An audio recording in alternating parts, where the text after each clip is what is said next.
এই জায়গাটার নাম আগে মুর্শিদাবাদ নাম ছিল না। তাহলে এর আগে নামটা কি ছিল? মুর্শিদাবাদ। তাহলে এই মুর্শিদাবাদটার নামটা মুর্শিদাবাদ নাম আসলো। তাহলে মুর্শিদ কুলিখা থেকে মুর্শিদাবাদ। ও কিন্তু ওর বাপ মা কিন্তু ওর নাম কিন্তু মুর্শিদ কুলিখার নাম রাখেনি।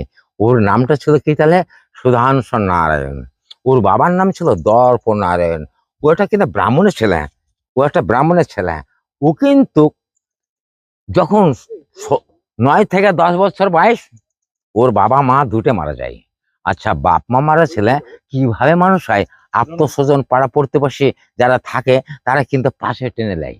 উনি ওই সেটি ধাক্কাই ধাক্কাই মানুষ হয়। ওর বয়স যখন ছিল 17 থেকে 18 বছর বয়স হলো, তখন দিল্লির আশেপাশে বাড়ি ছিল।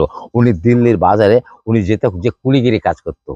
একজন মুসলমান ব্যক্তি খান মাংস, তাহার নাম ছিলেন লতিফ খান। উনি খুব ধার্মিক লোক ছিলেন, উনি পরেশগার লোক ছিলেন। উনি দিল্লির মেয়ে ছেলেদের বিয়ে শাদী দেওয়ার পরিপূর্ণ হজ করে এসেছিলেন। উনি ধার্মিক লোক ছিলেন। দিল্লির বাজারে কিছু যে উনি সওদা করেছেন, তার সওদাটা বাড়িতে পৌঁছাতে হবে। একটা মানি লোক তো, তখনকার যুগে কোনো যানবাহন ছিল না, তখনকার যুগে কি ছিল? কুলি। এক নামে ডাকতো কুলি বলে, আর এক নামে ডাকতো মুটা বলে। উনি লতিফ খান চিৎকার করে ডাকলো, কুলি কোন হ্যাঁ, কুলি কোন হ্যাঁ, কুলি কোন হ্যাঁ।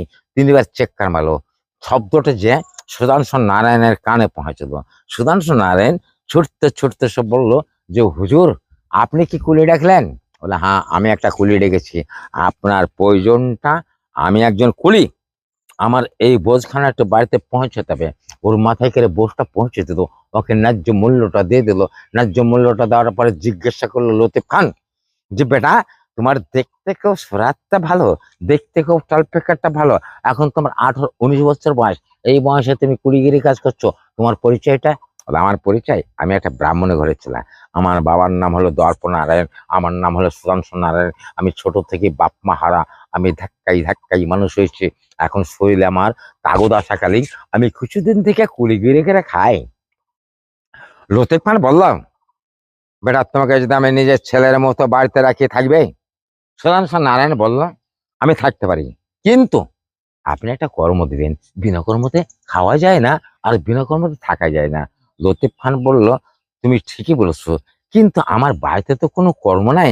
তাহলে আজ থেকে তুমি আমার বাড়ির হলে পহিদার।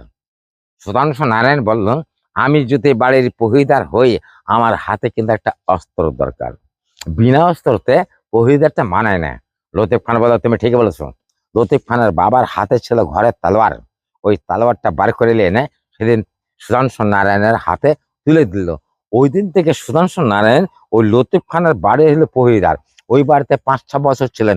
লতিফ খান যখন নামাজ পড়তো, লতিফ খান যখন কোরআন শরীফ তেলাওয়াত করতো, ওই টাইমটা সুধাংশু নারায়ণ হাতে তালোয়ার হাতে করে তাকে গার্ড করতো। একদিন লতিফ খান একটা অক্ষর ভুল পড়েছিল, উচ্চারণটা ভুল এসেছিল। সুধাংশু নারায়ণ বলল যে, হুজুর আপনাকে একটা কথা বলবো। বলো, কি কথা? আপনার কিন্তু একটা অক্ষর ভুল পড়া হচ্ছে, উচ্চারণটা ভুল এসছে। উনি পেছে পড়ে দেখলো সত্যিই তো ভুল। লতিফ খান বলল, তুমি তো একটা ব্রাহ্মণের ছেলে, তোমাকে তো কোনো বই পড়তে দেখলাম না, আমার ভুলটা তুমি ধরলে কি করে? বলে, আপনি প্রতিদিন পড়েন, আমি এটা শুনে শুনে মুখস্থ। তাহলে তুমি বইটা পড়তে পারবে? বলে, বইটা আমি পড়তে পারি, কিন্তু চোখে না দেখে, দেখে বইটা পড়তে পারবো না, না দেখে বইটা পড়তে পারবো। লতিফ খান তার কথা শুনে তাজ্জাব গেলেন।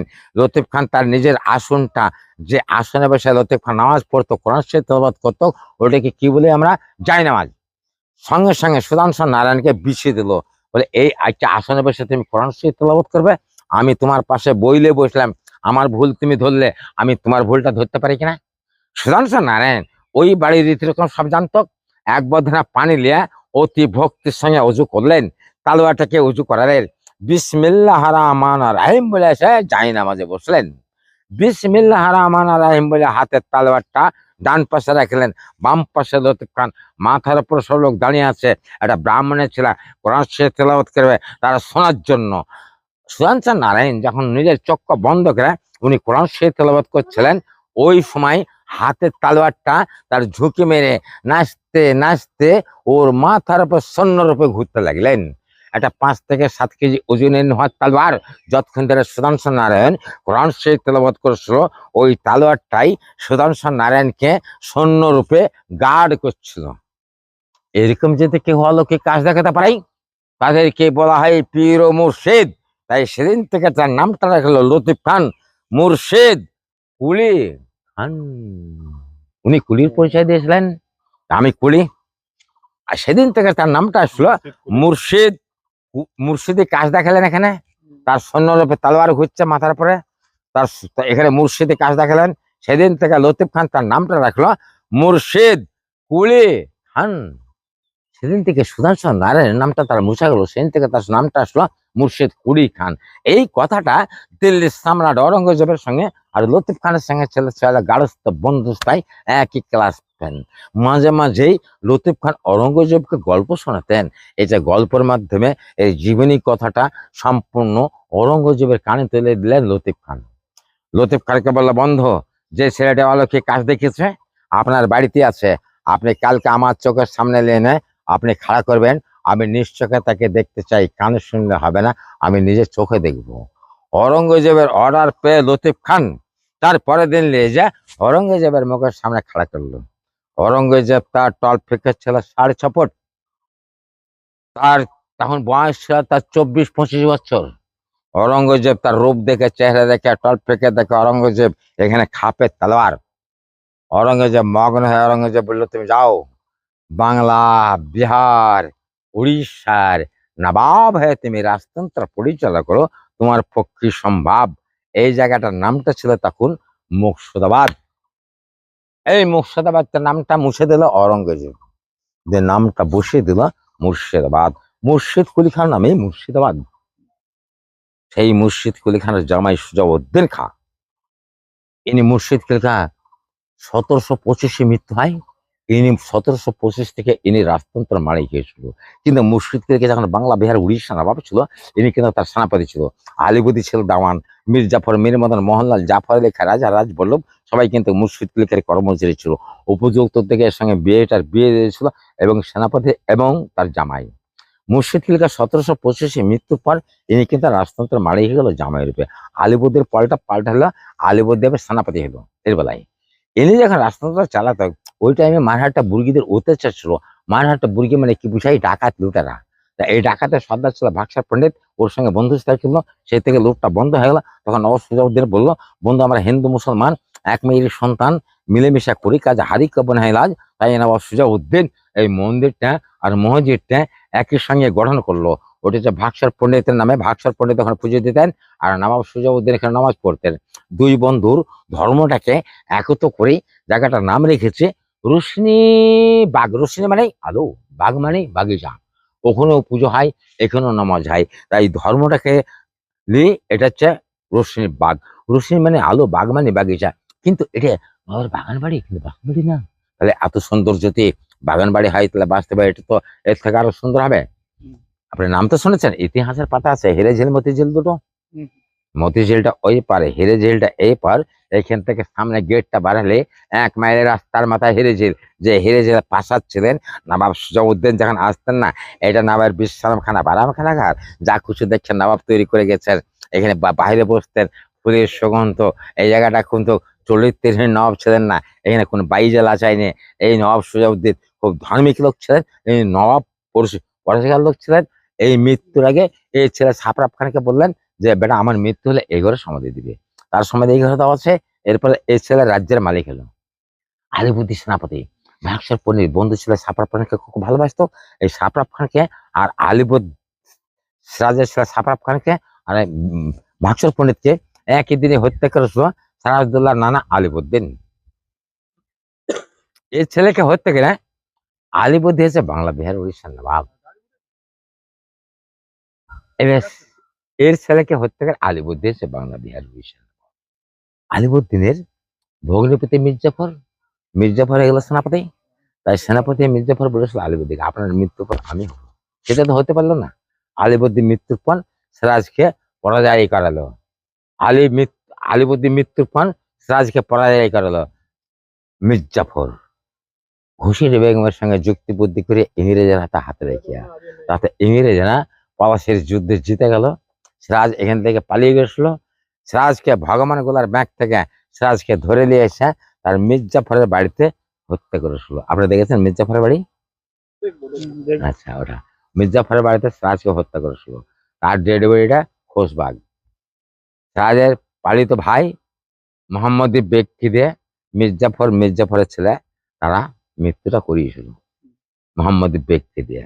মোহাম্মদ বেগে নিজ হস্তে থেকে সিরাজকে হত্যা করেছিল। শুনেছে নাকি যে মোহাম্মদ বেগ নাকি 3 মাসের ছেলে রেখে ওর মা মারা যায়, আর সিরাজের মা আমেনা পালনই করেছিল।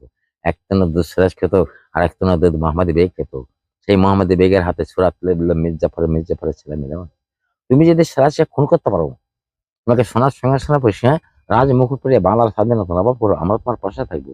মোহাম্মদ বেগ হাতে ছড়া দিয়ে যখন সিরাজের প্রতি লক্ষ্য করে এগিয়ে এলেন, তখন সিরাজ কি বলেছিল যে মোহাম্মদ বেগ তুমি আমার পালিত ভাই, আমি তোমার দোষটা কি করলাম?